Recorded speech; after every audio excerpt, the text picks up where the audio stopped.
देश में पहली बार पेट्रोल की कीमतें 100 रुपए प्रति लीटर को पार करने जा रही हैं। एमपी के कई जिलों में जनता इस वक्त 1 लीटर पावर पेट्रोल के लिए 100 रुपए से ज्यादा चुका रही है।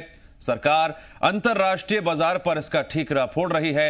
विपक्ष सरकार से टैक्स कम करने को कह रहा है और कोरोना काल में पहले ही तंगहाली से गुजर रही आम जनता त्राही त्राही कर रही है।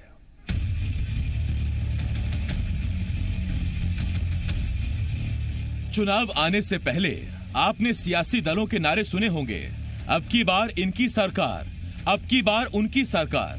मगर हकीकत में इस बार जनता सरकार से पूछ रही है कि क्या अब की बार पेट्रोल 100 के पार। एमपी की जनता पेट्रोल डीजल की भारी कीमतों से परेशान है। एमपी के मंडला में तो पावर पेट्रोल 100 के पार जा चुका है, जबकि राजधानी और बाकी जिलों में इसी पेट्रोल की कीमत 99 रुपए से ज्यादा है। और अगर कीमतें बढ़ने की यही रफ्तार रही तो शायद इसी हफ्ते ये कीमतें 100 के पार चली जाएंगी। महंगे पेट्रोल डीजल को लेकर पूर्व सीएम कमलनाथ ने एक के बाद एक कई ट्वीट कर शिवराज सरकार पर निशाना साधा। कमलनाथ ने लिखा, विपक्ष में रहते भाजपा के लोग पेट्रोल डीजल की बढ़ती कीमतों पर विरोध स्वरूप खूब साइकिल चलाते थे, बैलगाड़ी यात्रा निकालते थे, बड़े बड़े धरने देते थे, खूब भाषण देते थे। आज उनकी साइकिलें गायब हैं, विरोध प्रदर्शन गायब है। कमलनाथ के ट्वीट के बाद कांग्रेस ने भी सरकार को आड़े हाथों ले लिया।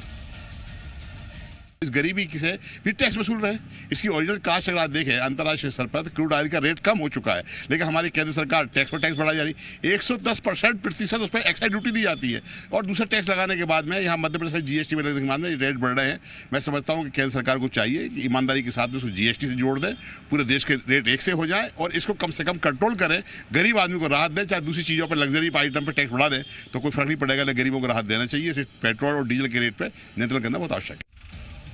एक तरफ जहां महंगे पेट्रोल डीजल को लेकर विपक्ष सरकार पर हमलावर है, तो वहीं बीजेपी सांसद संपतिया उइके ने सरकार का बचाव किया और कहा कि तेल की कीमतें सरकारें तय नहीं करती बल्कि अंतर्राष्ट्रीय बाजार तय करते हैं।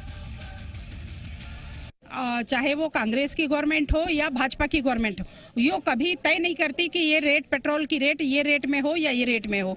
निश्चित ही अंतर्राष्ट्रीय मूल्य बाजार के कारण ये होती है और मुझे ऐसा लग रहा है कि उस पे भी सरकार कोई ना कोई नियंत्रण करेंगे। अब सवाल ये है, जब अंतर्राष्ट्रीय बाजार में कच्चा तेल महंगा होता है तो जनता पर इसकी मार पड़ती है, मगर यही तेल जब ऐतिहासिक तौर पर सस्ता हुआ तो क्या हमारे देश में पेट्रोल सस्ता मिला? सवाल ये है कि 30 से 35 रुपए के बेस प्राइस वाले पेट्रोल पर सरकारें 60 रुपए तक टैक्स क्यों वसूलती हैं?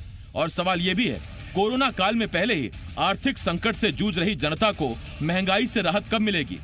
मंडला से विमलेश मिश्र के साथ राहुल मिश्रा, जी मीडिया, भोपाल।